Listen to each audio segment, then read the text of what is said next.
A passagem bíblica que nos foi pedido para falar, né? É em Mateus 14:16. O tema é: dai-lhes vós mesmos de comer. Foi essa passagem, o tema da pregação, né? E, providencialmente, a liturgia de hoje, o evangelho de hoje, é o evangelho de Mateus 14, que termina quando vai começar esse evangelho. Então, o evangelho da liturgia de hoje, quem foi à missa do sábado, é o evangelho que antecede a passagem bíblica, que antecede essa primeira multiplicação dos pães, né? E achei muito significativo a gente poder falar nesse contexto. Antes de entrar nessa passagem, eu achei que nós poderíamos aprofundar um pouquinho o que antecede ela. No final do capítulo 13, né, 13:53, Jesus faz aquela visita a Nazaré. E aí eles começam a perguntar: não é esse o filho do carpinteiro? Não é esse? Começam a se escandalizar com ele.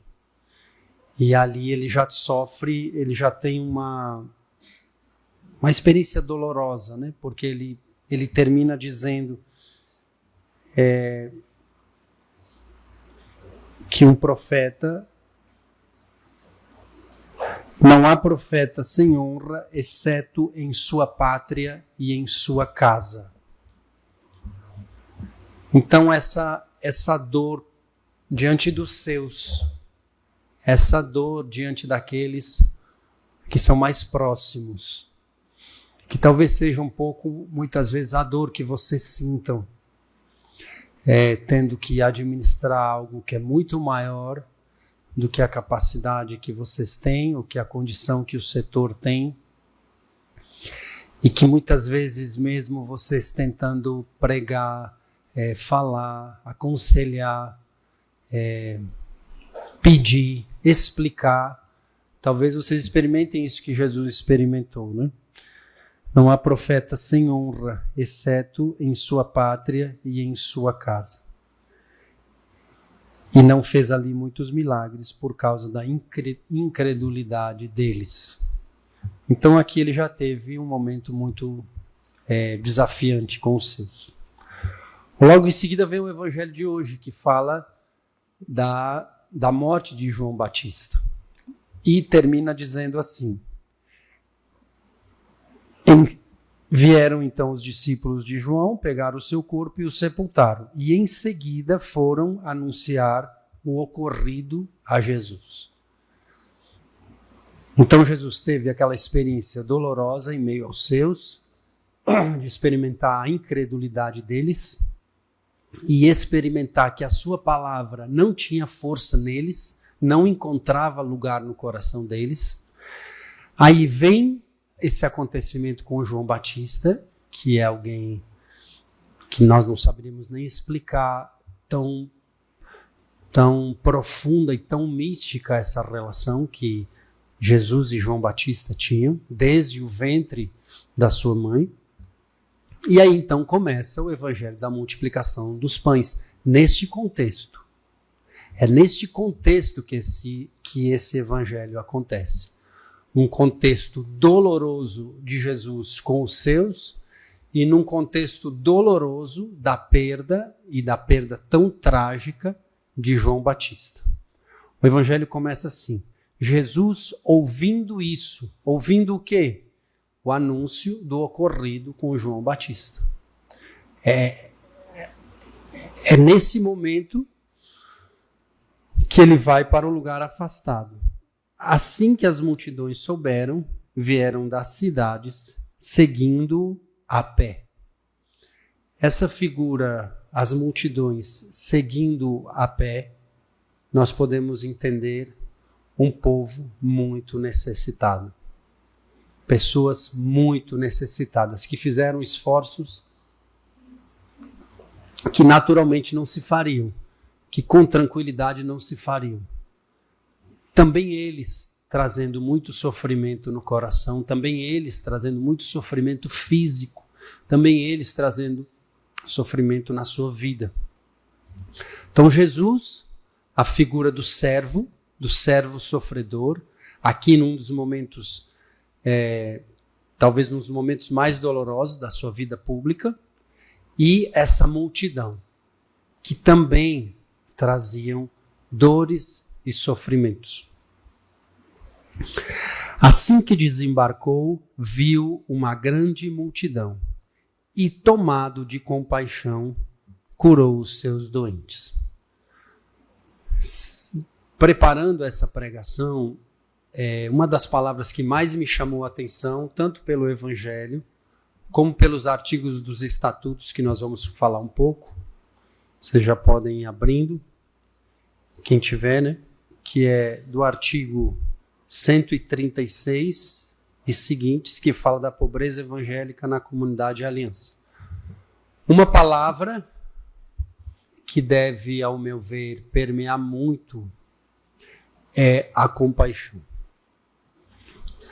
É a compaixão que vai dar a vocês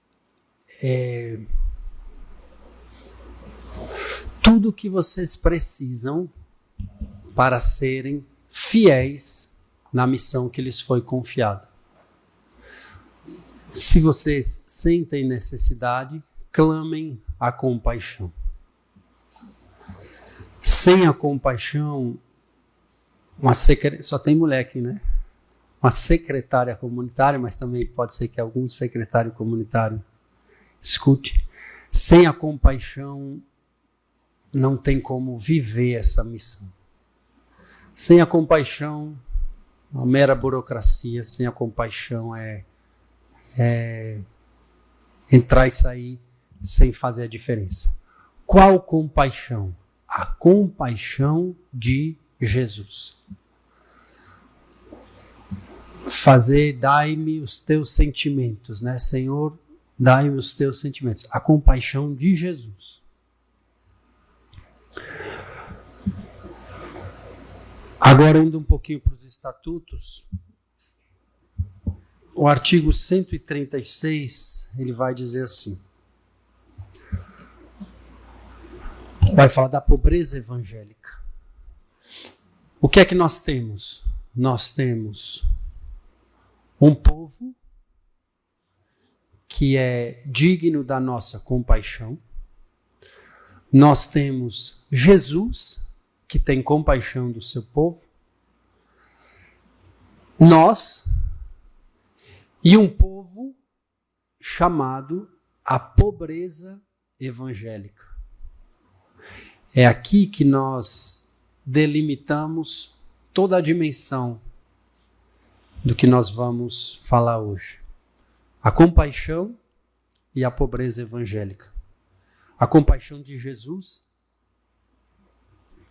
e a pobreza evangélica como um dom, como uma graça. Graça de liberdade, graça de santidade, graça de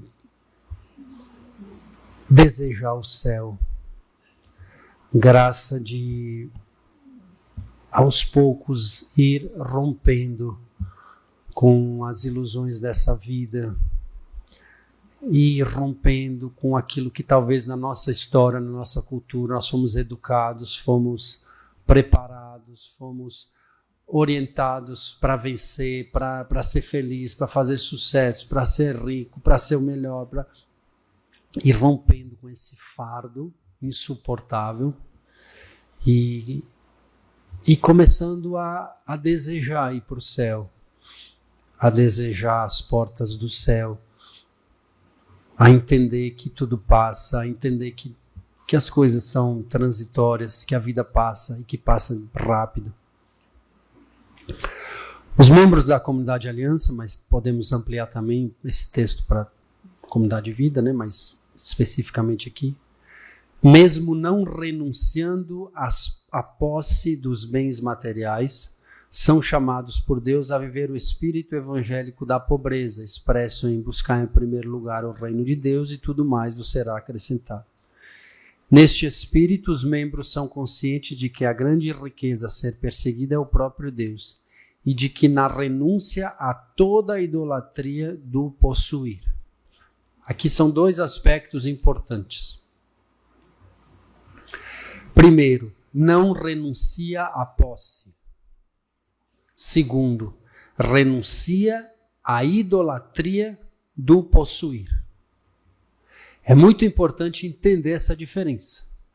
Não renunciar à posse significa que os irmãos da comunidade Aliança continuam administrando seus bens, mas eles são chamados a renunciar à idolatria do possuir. E o que é que define no nosso carisma a diferença entre a posse e a idolatria do possuir? O que é que define uma coisa e outra? Pelo menos um primeiro aspecto. O que é que distingue a posse, e aqui a santa posse, vamos dizer, da idolatria do possuir? Qual é a sabedoria do Espírito para passar de uma margem para outra? Comunhão de bens.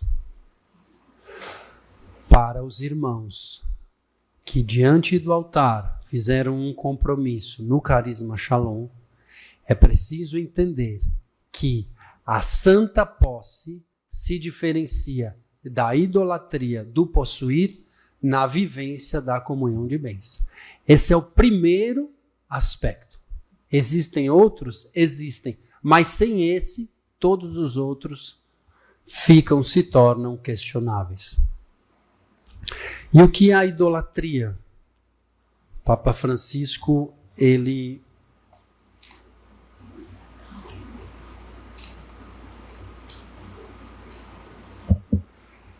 fala em um dos seus textos sobre a idolatria.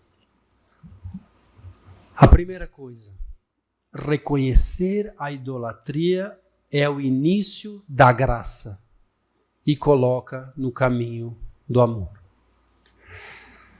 O maior desafio que até hoje eu vi de acompanhar uma pessoa, de sentar com a pessoa e conversar com ela a respeito da pobreza evangélica, a respeito da comunhão de bens, a coisa só vira quando ela começa a reconhecer. Enquanto ela se justificar, não vai haver essa mudança. Porque como é um conteúdo, é uma matéria que dá para justificar muito e que são experiências, às vezes, muito complexas, que tocam a carne, o dia a dia das pessoas, que tocam realidades muito concretas das pessoas, o risco é a pessoa, diante daquele que lhe orienta, os dois chegarem a um acordo. Como Ananias e Safira chegaram a um acordo antes de ir até Pedro. Ananias e Safira que quiseram participar dos bens celestiais sem se desapegar dos bens materiais, né? Quiseram tomar posse de algo sem se desapegar dos bens materiais.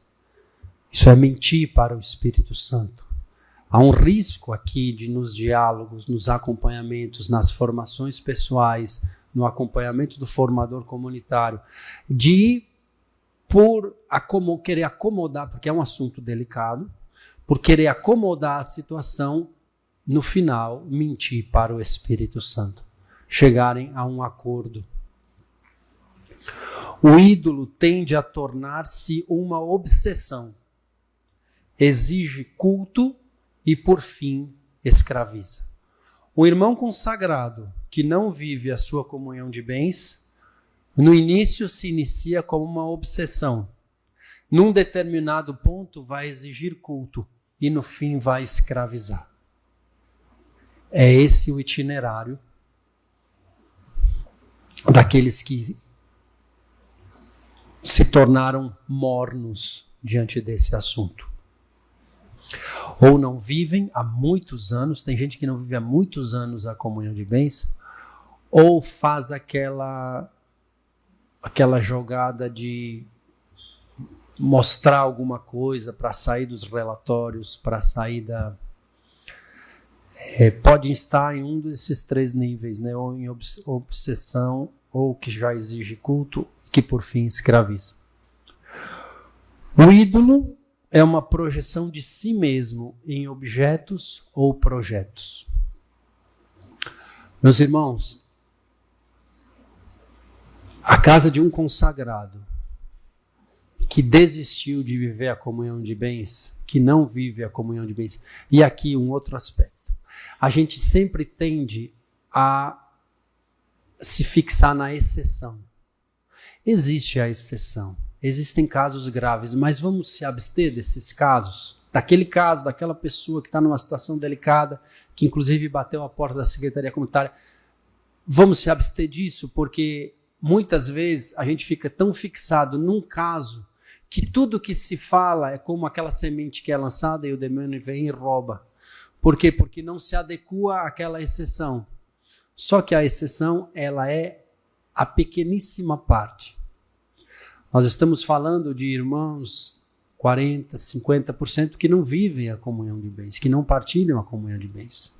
Então vamos tentar se abster dessas pequenas exceções, certo? Chegar na casa de um consagrado que não vive, que desistiu, consagrado que eu digo alguém que, mesmo postulante, discípulo, mas porque o consagrado já é mais consciente da sua vida, né? Do que ele assumiu.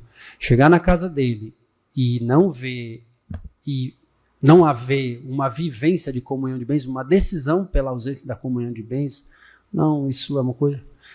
É como encontrar no altar dele um relicário com uma nota de R$100. Ali, o Deus dele, em quem ele confia, é naqueles R$100, naqueles R$200. Espiritualmente, a visão é essa. Por isso, reconhecer, se confessar e recomeçar. A confissão, ela é fundamental aqui porque ela esvazia toda a artimanha do demônio que vai construindo retóricas e argumentos para que justificando a pessoa. A confissão, ela termina dizendo: mas perdoai-me, Senhor, não quero mais pecar, amém. Levanta-te aí como uma pessoa nova e recomeça. Mas sem uma confissão, eu não acredito num retorno autêntico à vivência da comunhão de bens. Por fim, os ídolos prometem a felicidade. A pessoa, quando ela não vive a comunhão de bens, ela tem uma experiência de que aquele valor que ela não partilhou vai fazê-la feliz. Por mais incrível que pareça, no fundo é essa a relação. Esse valor que eu não partilhei, que eu não entreguei nas mãos de Deus, que eu não cumpri, eu não fiz isso porque no fundo, não é porque me falta. Porque falta para todo mundo. E conheço pessoas numa situação financeira muito desafiante que nunca deixaram de viver a sua comunhão de bens e que ai de alguém que tire essa dignidade delas. Então, no fundo, a pessoa está buscando a felicidade. E o que é que o Papa Francisco faz? Mas esse ídolo não dá a felicidade. A pessoa espera essa felicidade e essa felicidade nunca vai chegar. O valor que a pessoa reteve da comunhão de bens nunca vai trazer nada do que ela esperava que isso lhe trouxesse. Nunca. Por quê? Porque Deus não vai deixar essa mentira acontecer. Deus vai preservar essa verdade. Por mais que a pessoa se iluda, por mais que ela se justifique, por mais que ela diga que um dia, nunca vai chegar felicidade ali. Partilhe com a pessoa do seu lado esse trechinho que a gente partilhou.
Assim que desembarcou, viu uma grande multidão e, tomado de compaixão, curou os doentes.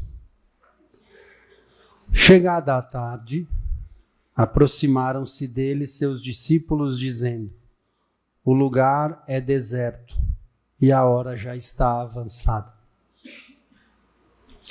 A terceira notícia ruim que Jesus recebeu em algumas horas, né? Só notícia ruim que recebi, né?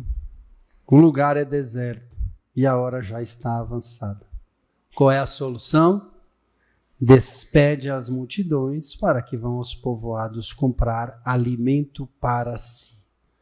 Isso é, que cada um se vire. Que eles se afastem de ti e que eles se virem. Essa foi a resposta dos discípulos para Jesus.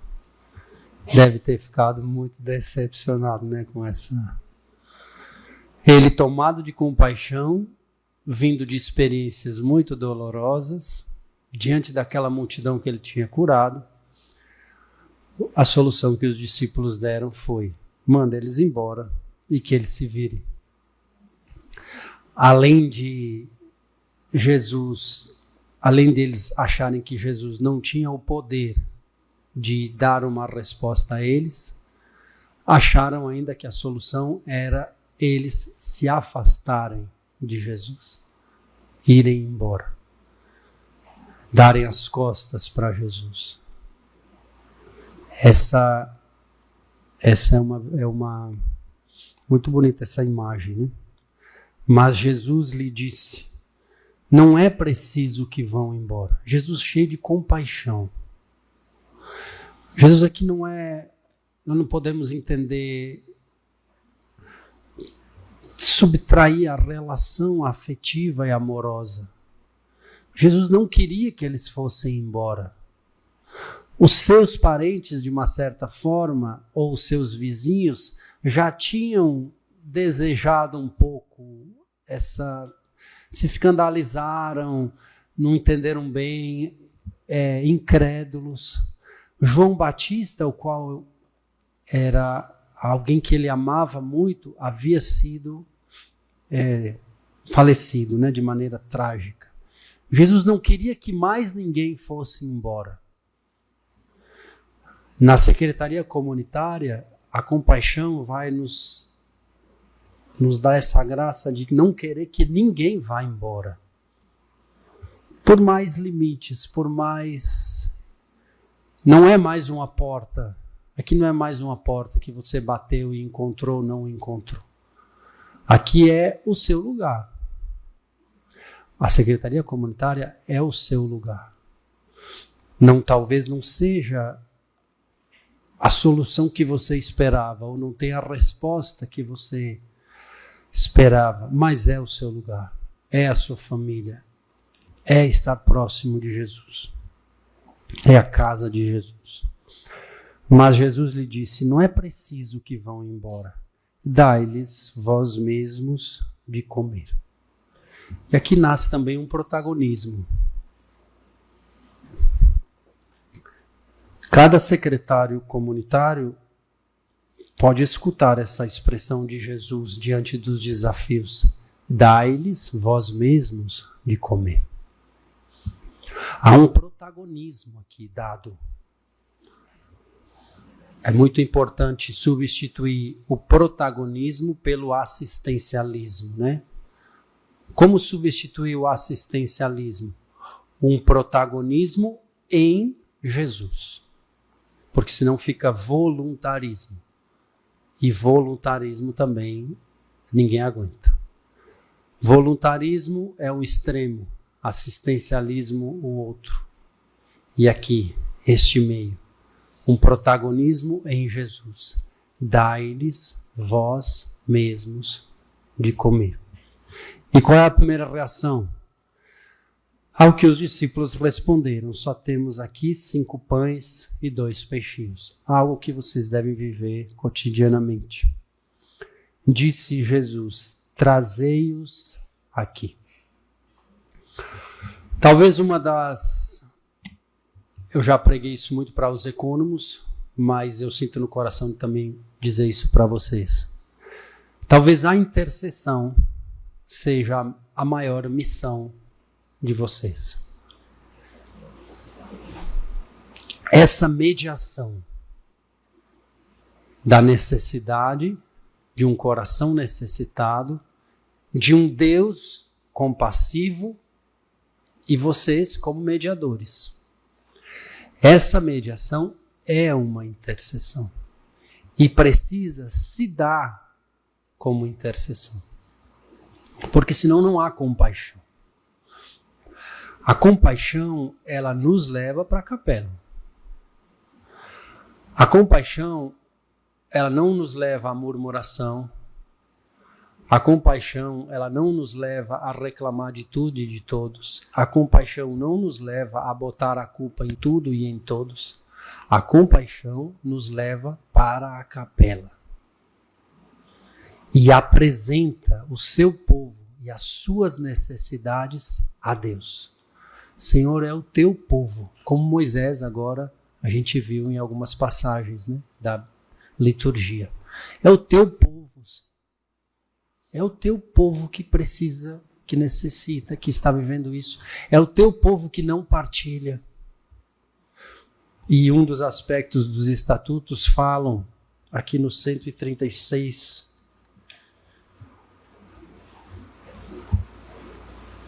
os bens devem ser colocados como um instrumento de comunhão e serviço. Sem a partilha de bens, não há uma autêntica vida de comunhão, não há vivência da unidade. A vivência da unidade pressupõe a comunhão de bens. Por quê? No artigo 137, ele vai falar assim: a economia do reino é a divina providência. Os membros da comunidade aliança tenham em mente que tudo o que dispõe é dom de Deus. Sua inteligência, seus talentos, sua capacidade de trabalho e os bens que ele gera. Estes sejam vistos como o pão nosso de cada dia que recebemos das mãos do Senhor.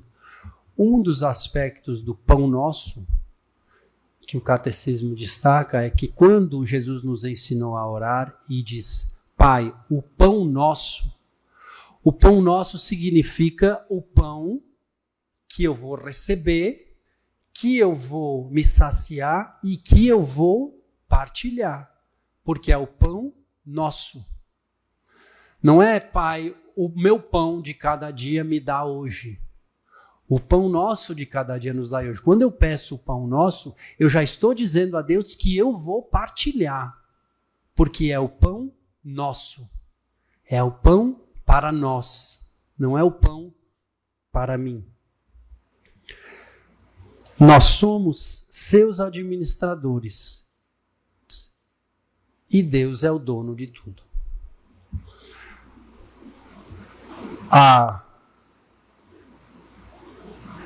Eu tenho a posse dos bens, mas não idolatro essa posse.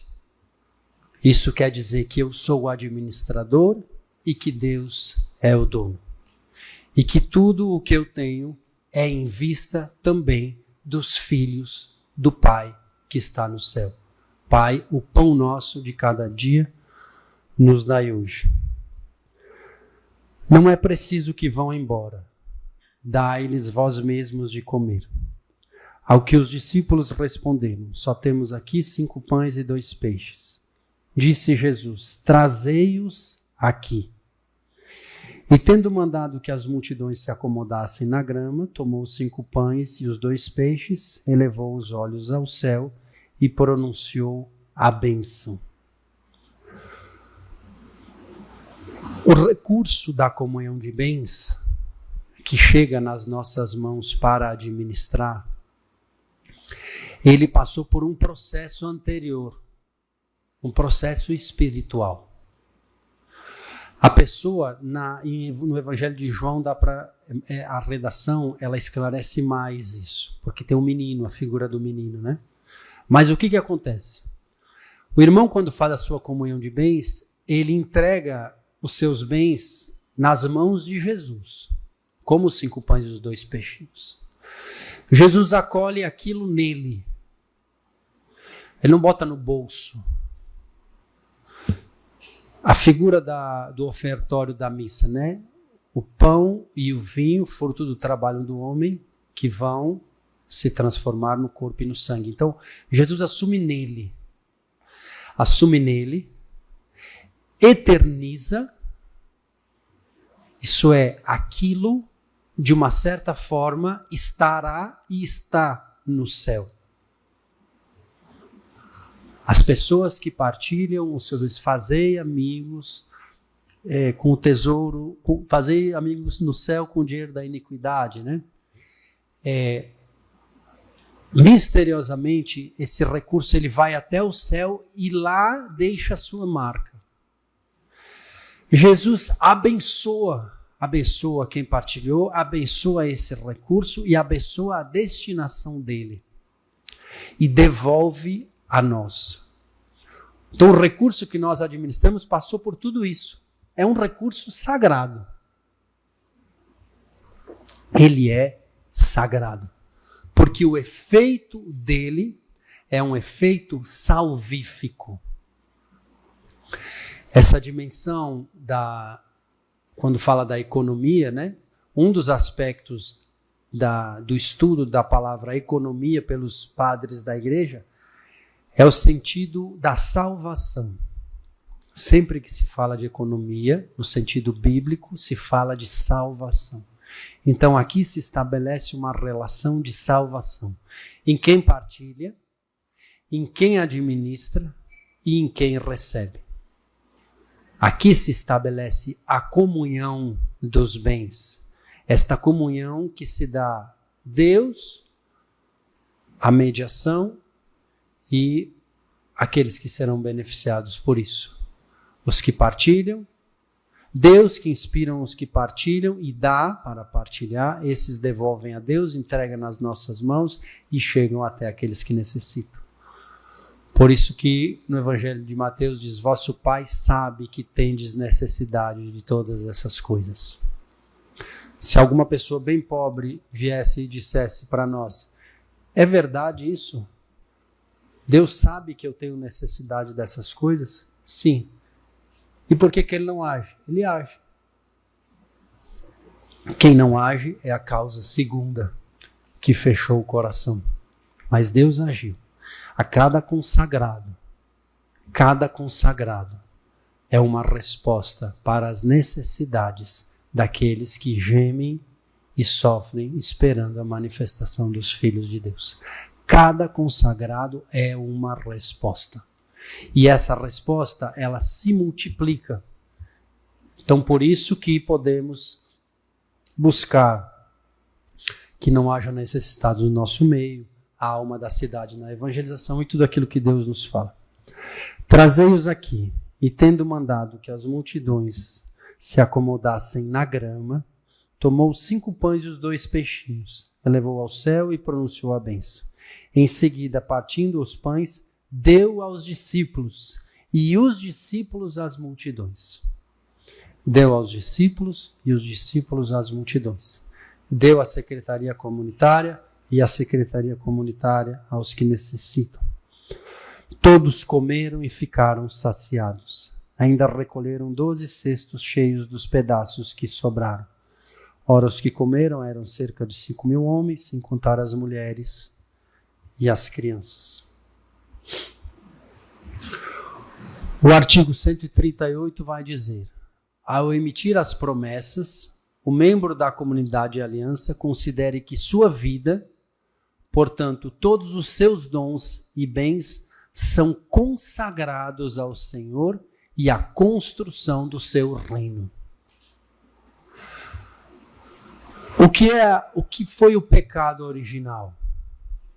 O pecado original, Deus diz que há um limite intransponível. O homem podia, de todos os frutos, este é intransponível. Para quê? Para que se reconheça quem é Deus e quem é o homem. A dinâmica da comunhão de bens, ela é parecida com essa. Tudo é teu. Tudo é lhe dado para administrar. Mas este percentual representa este limite intransponível, que vai continuar deixando o coração do homem dizendo quem é Deus e quem é o homem e quem é o mal, quem é Mamon. Quando a cobiça original é reproduzida no tempo e na história, isso é, quando os nossos irmãos ou nós mesmos levianamente estendemos a nossa mão para colher a comunhão de bens ou o fruto da árvore, é o mesmo movimento, nós estamos dando as costas para Deus, nos escondendo dele, e estamos deixando que morra no nosso coração a confiança na bondade dele. A ausência da vivência da comunhão de bens demonstra um coração que não confia na bondade de Deus. Isso é, um coração que desconfia do amor de Deus. E não tem coisa que fere mais a Deus do que desconfiar da sua bondade. Por isso devem sempre administrá-los, buscando em tudo a vontade de Deus, de acordo com ela, dispondo os bens para a salvação de muitos outros. Alguém assistiu aquele filme A Lista de Schindler? O que é que o cara mais... Por que é que ele chora no final? Por causa do relógio. Por quê? Porque ele entendeu que se ele tivesse dado também o relógio, ele teria salvado mais alguém. Essa compaixão que nós precisamos pedir a Deus que nasça no coração dos nossos irmãos que não conseguem partilhar. A dor de experimentar que aquele recurso retido tem um rosto. É alguém cujo evangelho não chegou até aquela pessoa. Isso é, os desígnios de Deus foram frustrados. Através da partilha de bens, comprometa-se o membro da aliança com a evangelização e o socorro dos necessitados, né? Aqui os 15%. E por fim, falando já por causa do horário, 140 diz, a sabedoria do Espírito para a comunidade viver o espírito evangélico da pobreza é a comunhão de bens. Meus irmãos, nenhum povo recebeu tanto carinho, a nenhum outro revelou os seus preceitos. É muito clara para nós o processo de santificação, de graça, de evangelização, de tanta coisa, de comunhão, de unidade, que a comunhão de bens traz e dá a todos nós. Que Deus os abençoe na missão a qual vocês hoje vivem. que gerem no coração de vocês a compaixão, o dom da intercessão, e tudo mais vos será dado por acréscimo. Ave Maria, cheia de graça, o Senhor é convosco. Bendita sois vós entre as mulheres, bendito é o fruto do vosso ventre, Jesus. Santa Maria, Mãe de Deus, rogai por nós, pecadores, agora e na hora de nossa morte. Amém. São José, rogai por nós e providenciai. São Francisco de Assis, rogai por nós. Santa Teresa d'Ávila, rogai por nós. São João Paulo II, rogai por nós.